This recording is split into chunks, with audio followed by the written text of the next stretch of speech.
Hello, my name is Marivi, Soliven, and my story is about, it's called Pandemic Bread. It's about how I stress baked through the pandemic. Luz was flouring the countertop when the call came in, and she answered on the first ring.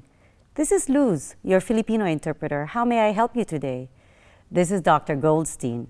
I'm about to speak to my patient, but I want to give you some background before I enter the room. Of course, Luz gently punched the risen dough and tipped it onto the counter. Because baking was easy and quiet, she could do this as they spoke. She wore a headset the way construction workers wear helmets, and she did her chores while interpreting from home. This, however, was no chore, but her weekly stress baking ritual, her way of coping with the pandemic. My patient Remedios Rojas is 87 years old and has COVID pneumonia. Her condition has worsened drastically, and we've got to talk about treatment options. I must warn you, it will be a difficult conversation. Dr. Goldstein spoke in the matter-of-fact manner of a doctor who had seen sorrow but kept a professional distance. I will do my best, doctor. Luz nudged the dough into a rectangle, taking comfort in the simple predictability of flour, milk, and sugar transformed by yeast. Hadn't she read somewhere that yeast was a virus, just like the one that upended the world? But nothing was predictable about COVID-19. The swoosh of a door opening interrupted her thoughts. Hello, Remedios. How are you doing today? Marivi, we follow each other on social media. We do. We see each other's cooking all the time. All the time. Talk about this stress baking and how food and cooking has helped you through the pandemic. Well, my idea is, as a writer, is I have to produce something every day. And if it can't be words, it might as well be cake or bread. And because we were stuck at home the whole time, like I very rapidly devolved into doing a lot of cake. Because as the pandemic worsened, what happened was I was getting more and more calls from COVID. And because baking is kind of a quiet thing to do, it's not like sauteing or like washing dishes, like it was easy. And I can share with you the recipe for that bread. I call it my Blue Wave Swirl bread. And it was just the kind of thing that was just quiet and involved enough that I could keep calm. And since this story is based on an actual event, I was actually making this bread as the end-of-life call came in. And so stress baking in general calms my mind. I can do it while I'm multitasking and thinking, about how to translate really bad news. And at the end of the call, I can put down the phone, and at the end of the baking cycle, I'll have something good to eat.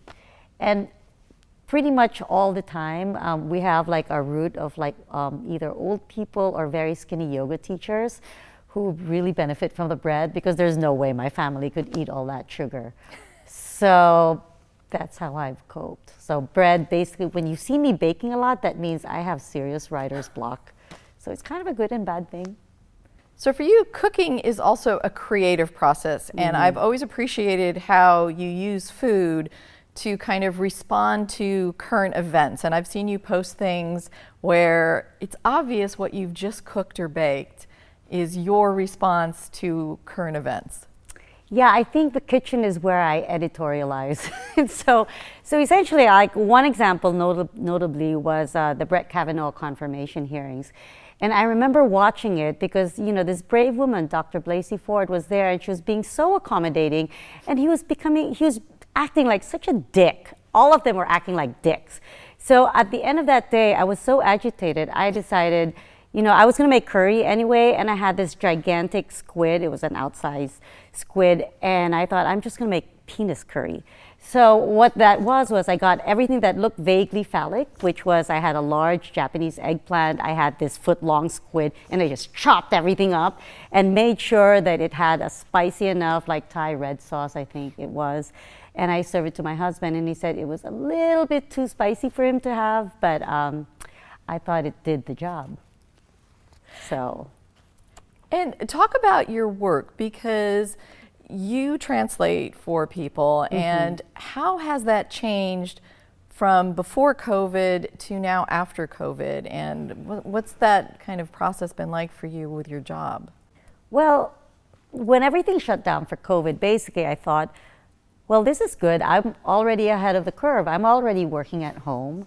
And I knew the situation of my immigrant community. And this is part of the reason why I do this, is because I really want to help immigrants like myself understand the system. So before COVID happened, there was a lot of unemployment insurance, there was a lot of bankruptcy court, car accidents, and then there was COVID, and all of a sudden that took a turn for completely different, and people were like hanging on to my interpretation, because when you're under duress and very sick, the one person that you will cling to is the one who speaks the language that you grew up with.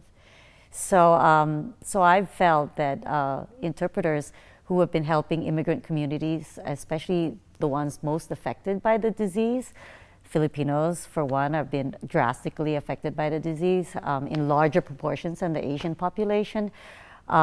I felt that I was really helping them. Even though I couldn't be at the bedside, I was as close as I could get to helping them understand the crisis and their situation, and convey to their family that the doctors were doing everything they could to help.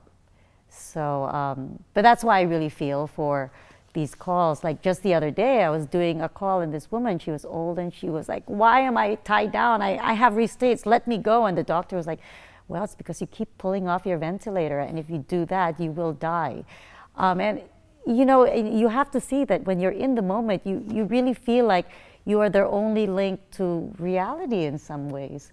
And not to toot my own horn, but I think I'm really helping them to understand, like, this is real, they're not lying to you, and whatever they're trying to do, even if they have to tie you down with restraints so that you can keep your oxygen on, is helpful, you know. And so yeah, and I think in the same way, like writers translate the world for their readers, so this is just another way of translating the world and why things happen and when they happen to my immigrant community. So I thought it was nice that I could bring that together. And what was the process like for writing this and really directly confronting the pandemic in what you were writing? Well, it's interesting because the day that this event happened and I had an end-of-life call, I actually put out a post on Facebook. I was like, well, this is what happened.